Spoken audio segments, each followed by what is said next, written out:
Amém, gente? Quantos estão felizes por estarem na casa do Senhor? Diga amém. Eu estou feliz demais, porque não tem lugar melhor para estar senão na casa do Senhor.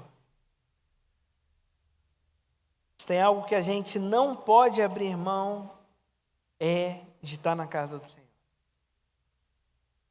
E eu quero perguntar a você também, quantos aqui estão com a sua Bíblia de papel? Amém? A gente está na nossa campanha de Bíblia de papel aqui na igreja, e eu já vou pedir para você abrir a sua Bíblia no livro de 1 Pedro, capítulo 4, a partir do versículo 7. 1 Pedro 4, 7. A gente vai falar nessa manhã sobre a volta de Jesus. Você sabe quando Jesus vai voltar? A gente não sabe quando Jesus volta, mas a verdade é que a gente, às vezes, eu acho que fala pouco até sobre a volta de Jesus. Mas se nós, enquanto cristãos, não entendermos que um dia Jesus irá voltar, às vezes nós vamos nos perder e nos prender nas coisas desse mundo. Ontem a gente teve a classe de membresia para novos membros, o café para novos membros, que é sempre todo primeiro sábado do mês. A gente tem no primeiro sábado do mês, primeiro, de 8 às 10, reunião de consagração, e de 10 a meio-dia o café para novos membros. E aí ontem, quando a gente fala sobre Jesus, sobre como é que vai ser a volta de Jesus, como se tem perda ou não da salvação, porque isso é uma discussão que é um debate eterno e a Bíblia ela não bate o martelo sobre isso, você tem vertente para todos os lados. E aí eu falei assim, o que importa é que Jesus vai voltar. Se você acredita que você perde a salvação, faça de tudo para não perder a salvação. Se você crê que não se perde a salvação, então você vai viver como alguém que está vivendo apontando para o céu. Independente da discussão teológica que possa vir a ter, todos nós precisamos concordar que um dia Jesus vai voltar. E a pergunta que fica é, nós estamos preparados para a volta de Jesus? O quanto nós estamos nos preparando para um dia que vai chegar. E a palavra de Deus diz que a volta de Jesus vai ser como um ladrão que surge inesperadamente, quando a gente não está esperando. E aí eu te pergunto, será que nós estamos preparados para a volta de Jesus? E eu quero ler com vocês o que está escrito no livro de 1 Pedro, capítulo 4, a partir do versículo 7. E diz o seguinte: o fim de todas as coisas está próximo. Portanto, sejam criteriosos e estejam alertas. Dediquem-se à oração. Sobretudo, amem-se sinceramente uns aos outros, porque o amor perdoa muitíssimos pecados. Sejam mutuamente hospitaleiros sem reclamação. Cada um exerça o dom que recebeu para servir os outros, administrando fielmente a graça de Deus em suas múltiplas formas. Se alguém fala, faça-o como quem transmite a palavra de Deus. Se alguém serve, faça-o com a força que Deus provê, de forma em que em todas as coisas Deus seja glorificado, mediante Jesus Cristo, a quem sejam a glória e o poder para todo sempre. Amém.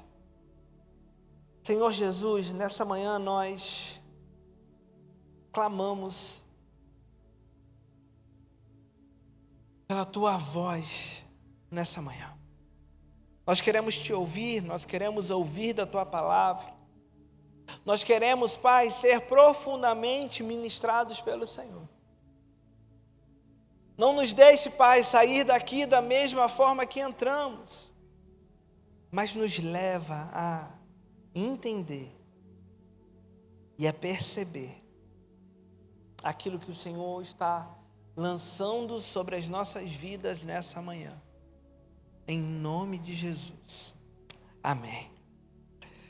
O texto que a gente leu começa com uma frase enfática, dizendo: o fim de todas as coisas está próximo. E logo em seguida vem um portanto. Então o que o texto está dizendo para a gente é: a volta, o fim de todas as coisas, a volta de Jesus está próximo. Então nós devemos ter e agir da seguinte forma. O versículo 7 começa dizendo: sejam criteriosos, esteja alerta, esteja pronto. A palavra alerta no grego tem o sentido de não ser louco. E os loucos, nada mais, nada menos, vivem como se fossem permanecer muito tempo na terra. Como se Jesus não fosse voltar.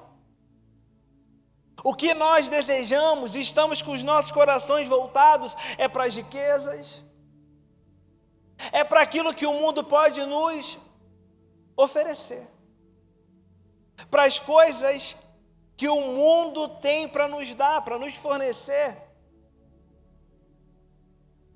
E aí fica uma pergunta para nós, quando fala sobre não sermos loucos e estarmos alertas, para quem nós estamos vivendo?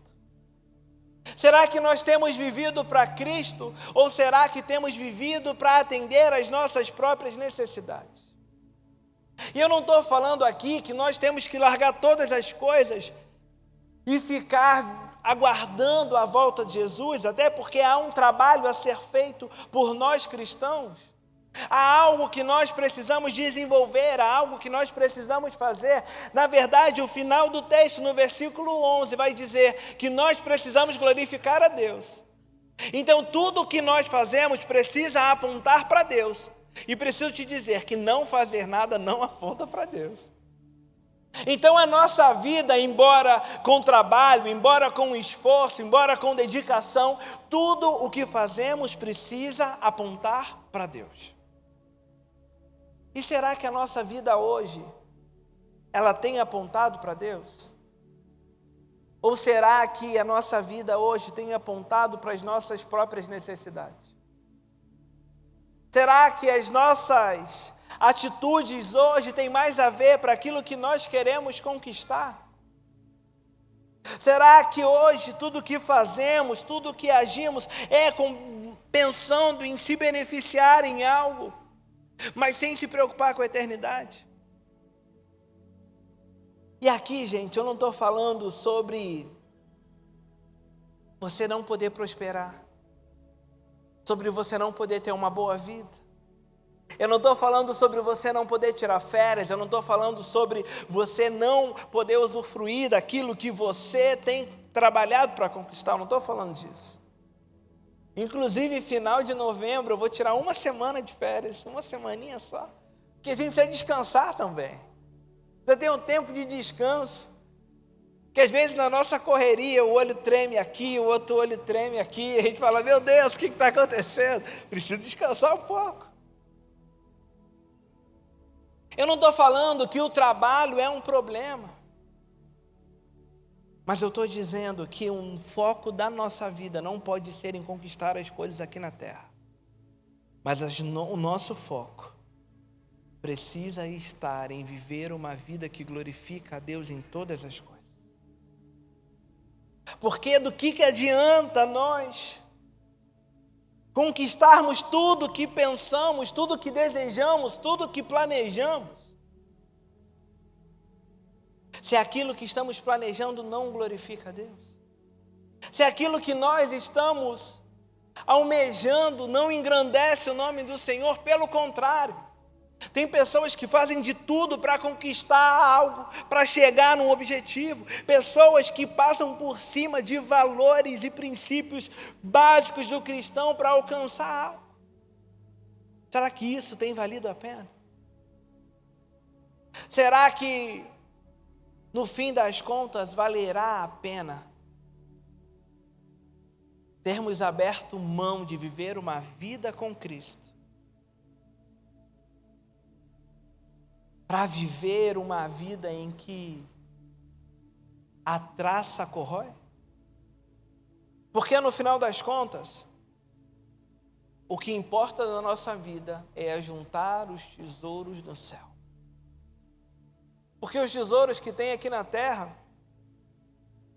eles vão se perder. E eu não estou falando aqui sobre a gente ser imprudente, sobre nós não pensarmos no dia do amanhã. Afinal, a palavra de Deus ela é recheada de parábolas e de provérbios que falam sobre ser sensato, sobre você ter o tempo da colheita, sobre você ter o tempo da semeadura. Eu não estou falando sobre você não ter que se esforçar para conquistar algo, mas eu estou dizendo sobre o nosso foco precisa estar no Senhor. A gente precisa viver para Cristo. E às vezes é até bom quando as coisas saem do nosso controle. Sabe por quê? Porque quando tudo sai do jeito que planejamos e pensamos, a necessidade de pedirmos a Deus algo diminui, sim ou não? Quando a gente não precisa de nada, quando a gente acha que a nossa vida oferece tudo que a gente tem, e eu já ouvi de pessoas dizendo, a minha vida está muito boa. E aí a gente se a gente olhar hoje para lugares como o continente africano em que não tem nada, e quando você chega falando de Jesus e eles querem ouvir falar sobre Jesus, e quando a gente olha para um lugar bem sucedido em que as pessoas têm tudo o que querem, o evangelismo é muito mais difícil. Porque as pessoas elas sabem que viver uma vida com o evangelho é uma vida de renúncia. E ela não está disposta, muitas das vezes, a renunciar àquilo que dá prazer a ela. Mas quando a gente está falando de alguém que não tem nada, ela para e pensa, vou renunciar ao quê? Eu só posso viver uma vida para Cristo. Então a gente precisa se preparar muito mais para o futuro eterno do que para o futuro aqui da terra. Porque no final das contas é isso que de fato importa para a gente. A gente precisa ajustar o foco das nossas vidas. A gente precisa ter um olhar mais coerente como aquele que é um cidadão do céu.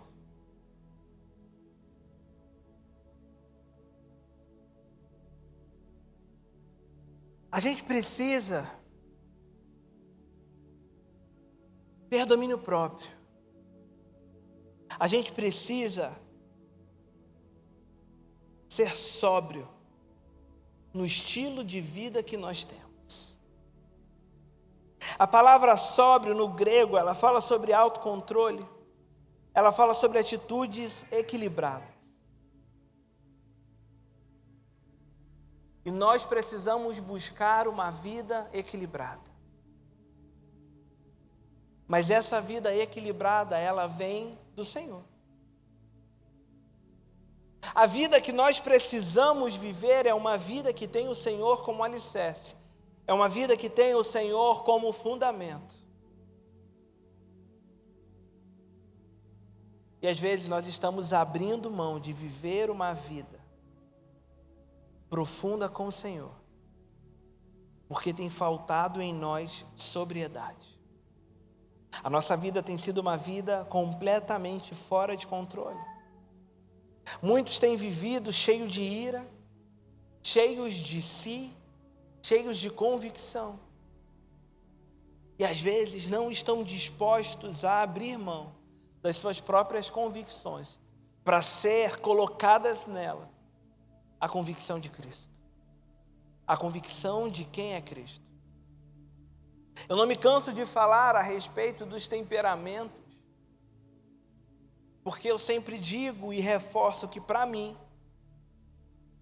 os temperamentos fleumático, sanguíneo, são justificativas que damos para nós não permitirmos o Espírito Santo tratar a nossa vida. Porque a nossa essência mesmo é semelhante a Cristo. E aí você vai dizer que Cristo era fleumático? Você vai dizer que Cristo era melancólico? Não é, meu amigo. O que coloca os traços da nossa personalidade, do nosso jeito, é claro que Deus fez cada um de um jeito, mas quando nós temos o nosso ego transformado pelo Senhor, nós não refletimos aquilo que refletíamos antes de nos convertermos, mas começamos a refletir a glória de Cristo. E é isso que às vezes a gente tem esquecido na nossa caminhada cristã. Estamos muito preocupados em descobrir qual é o nosso temperamento. E nos esquecendo de dizer e de falar e de viver os temperamentos que Cristo tem para nós. Fruto do Espírito, domínio próprio. Quer colocar um temperamento para você? Fruto do Espírito. Seja cheio de amor. Tenha domínio próprio. Mas não. A gente sempre quer reforçar aquilo que não nos dá trabalho para mudar. A gente quer sempre enaltecer aquilo que nós somos. Eu não estou dizendo aqui que nós não vamos ter que lutar com a nossa carne. É que nós vamos ter que lutar contra a nossa velha natureza, com o nosso antigo eu. Mas nós precisamos permitir que Deus mude em nós tudo o que precisa ser mudado. E nós precisamos de Cristo para que a carne não nos controle. Para que sejamos controlados totalmente pelo Senhor. A gente precisa entender que o desejo da carne sempre quer nos levar a pecar. Por isso que diariamente nós precisamos do Espírito Santo para nos encher. E precisamos permanecer cheios do Espírito Santo até que Jesus venha. O texto ainda no início, no versículo 7, vai dizer: dediquem-se à oração.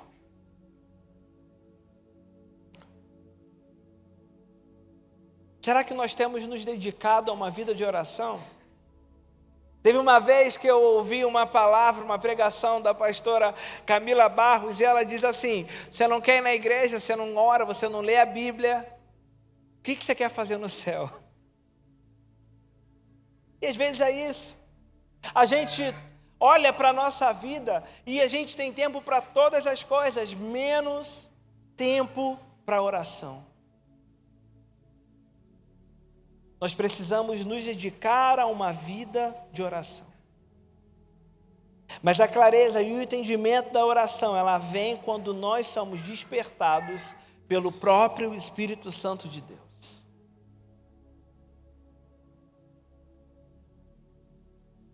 A segunda coisa que eu quero falar com você nessa manhã é a respeito do que está escrito nos versículos 8 e 9. Quer estar pronto para a volta de Jesus? Cuide dos seus relacionamentos. Versículo 8 diz: sobretudo, amem-se sinceramente uns aos outros, porque o amor perdoa muitíssimos pecados. Sejam mutuamente hospitaleiros sem reclamação. Quando a gente perdoa o outro, nós estamos nos exercitando espiritualmente. Quando a gente entende que precisamos perdoar a todos e não podemos guardar amargura, porque isso influencia a nossa relação com Deus. Na oração do Pai Nosso, diz: pois se perdoarem as ofensas um dos outros, o Pai Celestial também lhes perdoará. Mas se não perdoarem, também o Pai não perdoará a ofensa de vocês. Vocês conseguem entender que à medida que perdoamos, à medida que liberamos perdão, é a mesma medida que Cristo, que Deus libera perdão sobre nós? Todos os relacionamentos, eles são difíceis. E são difíceis porque são duas pessoas diferentes. E eu não estou dizendo aqui só relacionado a casamento, marido e mulher, não é só sobre isso, mas é sobre relacionamento geral. Às vezes as pessoas vão ferir a gente. Mas às vezes as pessoas vão ferir a gente sem saber que estão ferindo. E glória a Deus que somos cheios do Espírito Santo de Deus. E que nós não carregamos essas feridas. E nós temos um olhar claro de que às vezes aquele que está ferido, na verdade, está pedindo socorro. Se quando a gente é ferido por alguém e a gente consegue perceber que aquela ferida é fruto de uma mágoa, de uma amargura, e nós não damos vez para ela, a gente corta um ciclo de falta de perdão. A gente corta um ciclo de ferida mesmo. Porque a verdade é que nós só damos aquilo que temos. E preciso te dizer, se às vezes você quer devolver a ferida que você recebeu com ferida também, talvez seja porque você ainda é uma pessoa ferida. Porque quando nós somos tratados pelo Senhor, por mais feridas que recebemos, a nossa volta é um olhar de misericórdia. Porque Cristo é misericordioso com a gente. Eu não estou dizendo aqui que você vai ser saco de pancada. Eu não estou dizendo aqui que você vai deixar aprontarem tudo que querem aprontar com você, não é sobre isso. Mas é sobre você não ser alguém que fere outras pessoas. É sobre você ser alguém que está tão pronto para a volta de Cristo, que você consegue perceber que a pessoa está ferida e você fala, essa pessoa precisa de Cristo também. Essa pessoa precisa ser cheia do amor de Deus. E glória a Deus que o Senhor me colocou para receber essa ferida. Porque eu creio que o Senhor é capaz de me curar. E eu sou capaz, através do sangue de Jesus, de ajudar essa pessoa a ser curada também. Mas às vezes a gente está mais disposto a abrir mão delas do que fazer parte do processo de cura. Mas que bom que Cristo não desiste da gente, né? Porque se Cristo desistisse de nós, a cada ferida, a cada palavra de ferida que lançamos sobre Ele, nós estaríamos perdidos. Por isso que nós não podemos responder olho por olho, dente por dente. E que Jesus é claro em falar, se alguém te bateu numa face, revida? Não, dá outra face.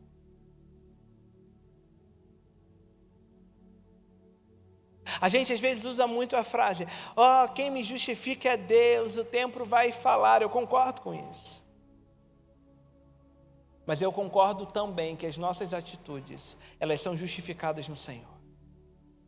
Às vezes você está sofrendo um processo de ferida, um processo de mágoa, um processo de dor, e aí você fica assim, não, porque Deus é justo e fiel para poder restaurar, a pessoa vai vir pedir perdão. Deixa eu te falar, às vezes depende muito mais de nós. Uma atitude de reconciliação com o outro, do que você ficar esperando somente Deus se justificar. Quando a gente fala sobre Deus nos justificar, nós estamos falando que Ele sabe daquilo que estamos enfrentando, mas não é com a nossa justiça que Deus vai nos justificar. É com a justiça dEle, que é eterna e fiel. E posso te dizer, pode passar 20, 30, 40 anos e você não receber a justiça de Deus que você esperava. O que você vai fazer com isso? O problema é que quando nós somos feridos e aguardamos, às vezes, a justiça de Deus naquilo que nós achamos que é a justiça de Deus, a gente se torna amargurado. Porque a gente fica na esperança de que Deus vai justificar. Sabe qual é o problema da nossa mentalidade sobre a justiça de Deus? É que a gente acha que Deus justifica a nossa situação ferindo o outro, sim ou não? A gente acha que Deus vai justificar. Não, Deus me justifica quando o outro estiver caído, quando o outro estiver no pó, quando o outro estiver na lama. Posso te falar? Deus não vai te justificar enquanto aquela pessoa de repente estiver na lama e você não estiver disponível para estender a mão e limpar ela da lama. Eu tenho uma conhecida que ela estava num relacionamento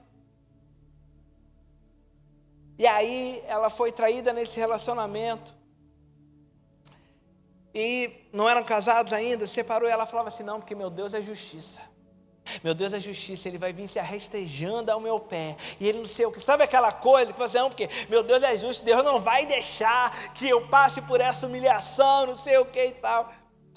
E eu falava para ela, e quando você tiver esse coração, você nunca vai ver Ele arrependido aos seus pés. E aí ela se converteu, de fato, entregou a vida a Jesus, já estava bem, já tinha liberado perdão, já tinha se esquecido, estava vivendo uma outra realidade. O que aconteceu? Ele foi lá, chorando, pedir perdão. E sabe o que ela teve sobre a vida dele? Misericórdia. Sentou, ouviu, liberou perdão e falou, olha, não guardo mágoa de você não. Coisas que só Deus faz. Se fosse no tempo dela, na justiça de Deus, ela ia estar vibrando. Eu falei, meu Deus é justiça. Mas que Deus é esse? Que a justiça que traz é condenação sobre a vida do outro e não traz restauração para aquele que precisa.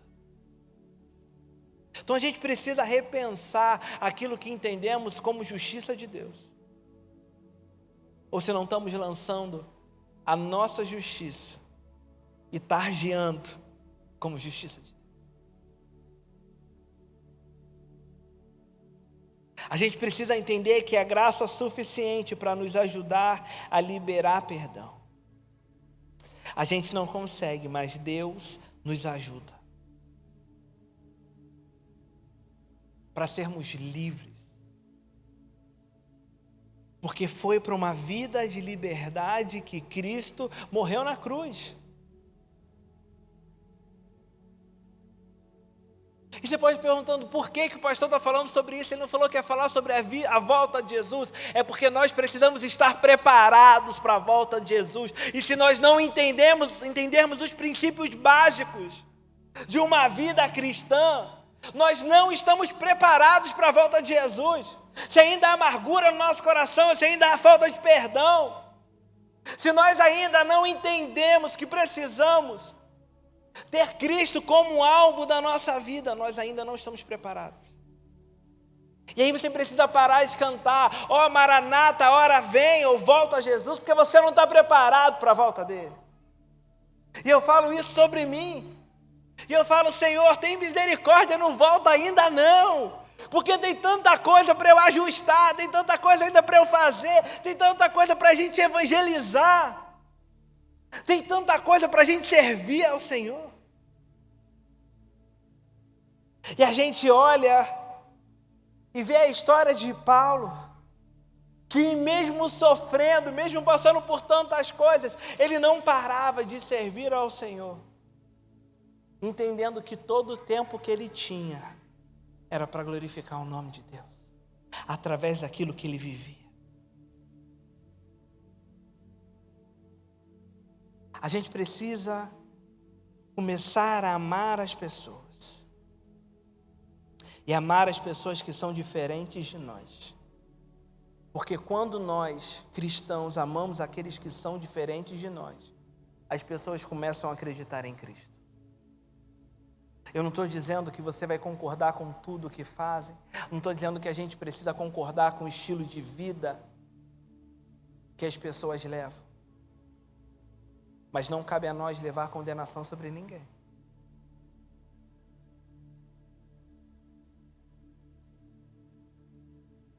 E sabe onde esse amar as pessoas diferentes acontece nas nossas vidas? Na célula. O lugar para ter gente diferente, sim ou não? Tem todo tipo de gente. Tem todo tipo de pensamento, tem todo tipo de atitude. Eu costumo brincar que quem lidera uma célula por muitos anos e não desistiu, aprendeu o que é amor. Porque eu vou te falar, você abrir a sua casa, receber gente na tua casa, às vezes receber gente mal educada na tua casa, às vezes você receber gente bagunceira na tua casa, às vezes você ouvir besteira dentro da tua casa, é só amor, é só amor. E por isso que nós precisamos estar dentro de um ambiente em que o nosso amor é testado. Porque domingo não é suficiente para testar amor. Eu sofro até para demonstrar meu amor, porque tem gente que sai pela porta lá dos fundos da garagem e eu não consigo nem dar um abraço e demonstrar meu amor. Eu estou quase pedindo para o pessoal da recepção proibir o pessoal de ir embora ali por trás.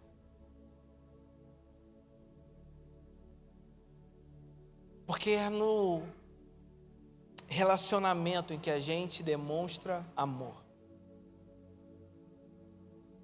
É estar perto. A célula é o lugar onde nós temos um relacionamento próximo. A célula é o lugar em que nós conseguimos perceber um cuidado dos céus. Eu costumo dizer que a célula é uma prova do céu. Que é tão bom quando a gente está em comunhão. Tem célula que não acaba 10 horas no horário certo, acaba 11, acaba meia-noite. Porque fala, é tão bom, é tão gostoso estar aqui na célula. E eu fico pensando, na célula tem tudo que no céu vai ter. Creio que vai ter adoração, vai ter comunhão, vai ter um lanche maravilhoso. Eu falo, Senhor, o céu vai estar regado melhor dessa terra. Vai ter as melhores comidas, o melhor maná dessa terra. Vai ter adoração, vai ser o lugar em que o nome do Senhor vai ser glorificado. E a célula é esse lugar. Então você que não está em célula ainda, você precisa estar. Que a célula é uma provinha daquilo que nós iremos viver no céu. O versículo 9 continua. Sejam hospitaleiros. Sejam mutuamente hospitaleiros, sem reclamação. Em algumas versões vai dizer, sejam hospitaleiros um com os outros, sem murmuração. Isso é para quem é líder de célula. Abra a sua casa sem murmurar. Sem reclamar que sujaram o teu sofá, que sujaram o teu tapete, que fizeram bagunça na tua casa. Reclama não. Dá glória a Deus, Bruna. Cada bagunça que deixa na tua casa. Já avisei que eu vou fazer campanha, não vou fazer campanha não, mas eu vou abrir uma casa de fé na minha casa. Eu vou fazer bagunça também na minha casa, deixar que faça bagunça na minha casa.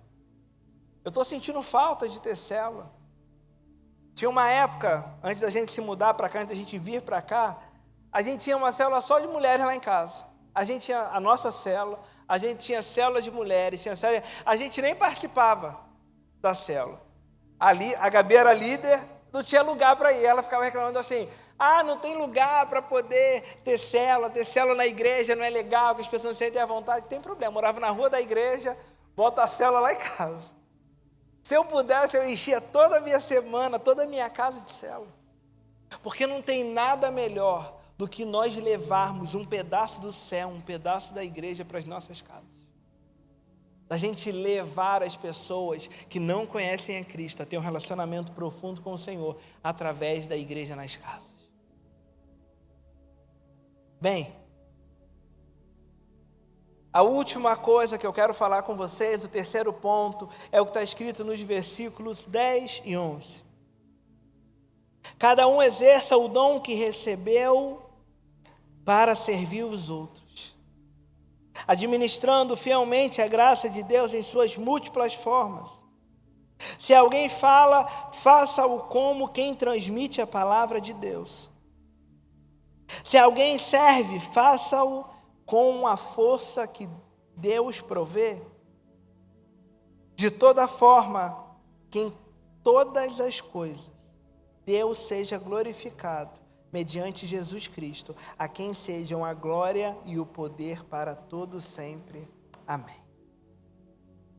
Quando a gente fala sobre a volta de Cristo, nós precisamos falar sobre a nossa participação no reino de Deus, até que Ele volte.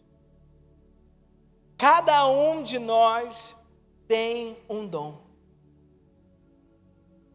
Cada um de nós é útil para algo no reino de Deus. E glória a Deus por isso, e glória a Deus pela multiforma do reino de Deus. Porque naquilo que eu sou bom, você pode não ser. Mas naquilo que você é bom, eu posso não ser. E nisso nós vamos proclamando o Evangelho até que o Senhor venha. E aí eu volto a te perguntar, será que você está preparado para a volta de Cristo? Será que você tem exercido o dom que Deus confiou a você? Ou será que você ainda tem dado desculpa? Tem gente que diz assim, eu não sei qual é o meu dom, eu não sei para onde o Senhor me chamou. É porque está servindo um pouco. Quer descobrir o seu dom, quer descobrir o seu talento? Vai servir na igreja. Serve onde dá. Serve onde tem coisa precisando. E ali tu vai descobrindo. Eu quando me converti, eu servi em tudo quanto era canto. Hoje, se deixar, eu ainda sirvo em tudo quanto era canto. Eu ainda sirvo em tudo quanto é canto. E aí, você vai descobrindo aquilo que Deus te chamou para fazer. Tem gente que fala assim, não, eu não quero servir no Kids não é minha praia. Já serviu no Kids? Não, vai servir. São os mais apaixonados. Que ficam doidos, falam, meu Deus do céu, que lugar maravilhoso. Eu falo, tem uma coisa que eu sinto falta de servir no Kids. Eu não posso servir no Kids porque senão eu não sirvo vocês aqui. Mas quando o culto começar no início, que a gente vai ter um templo para as crianças lá em cima, e eles vão direto lá para cima, eu só vou vir para cá na hora da oferta. Porque o início do culto eu vou estar lá. Vou estar lá ministrando nas crianças, porque é o que eu gosto. Eu sou apaixonado por ministrar para criança. E aí você vai falar assim, eu só fui chamado por uma coisa? Não. Você foi chamado para servir o Senhor em todas as coisas em que o Senhor te der habilidade, aptidão e coisas que às vezes você nem é tão bom assim, mas o Senhor te desenvolve. Se o coração estiver disponível para servir, o Senhor vai alargando as suas tendas. Bem,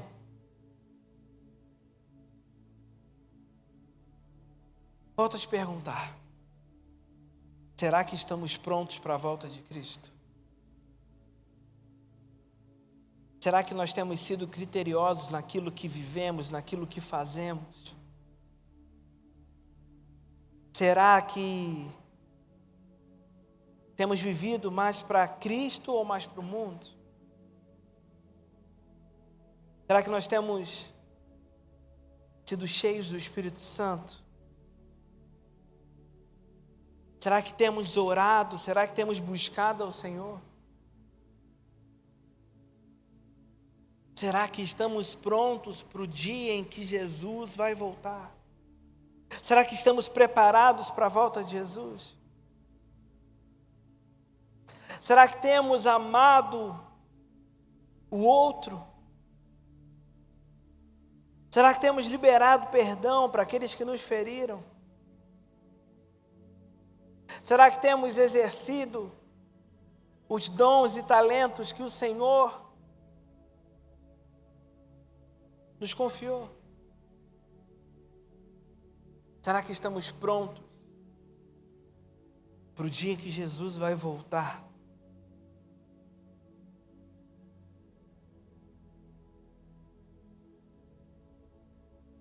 Mas acima disso,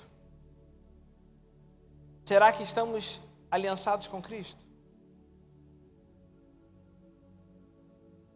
Porque que Ele vai voltar, nós cremos. Mas será que já declaramos publicamente que pertencemos a Ele, que a nossa vida é dele? Talvez você precise nessa manhã,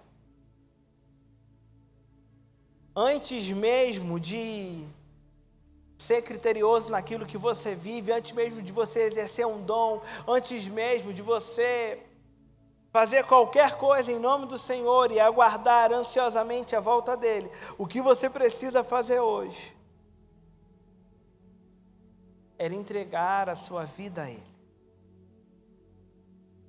reconhecendo que Ele é o único e suficiente Salvador da sua vida.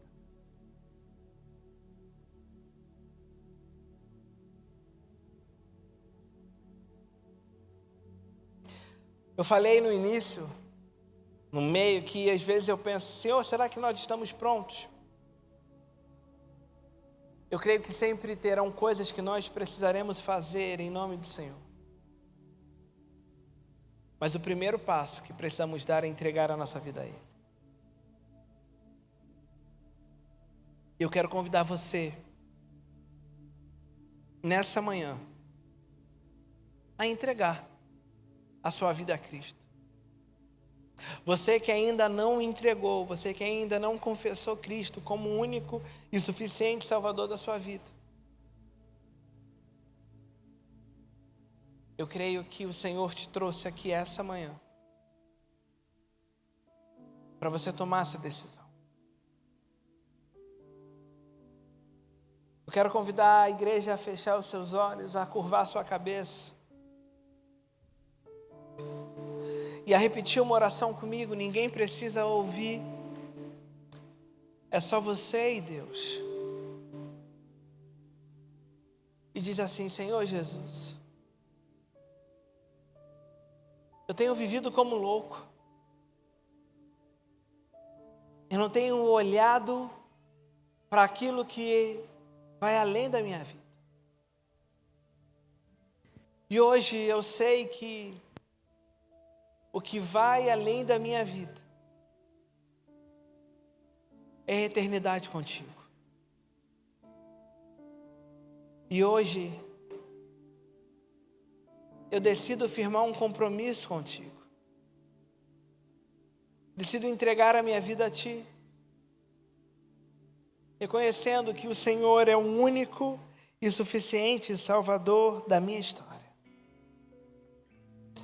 Eu me arrependo de ter andado distante, eu me arrependo dos meus pecados. E eu decido começar uma nova história. Uma história que aponta para a eternidade. Escreve o meu nome no livro da vida. Em Teu nome, Jesus. Amém.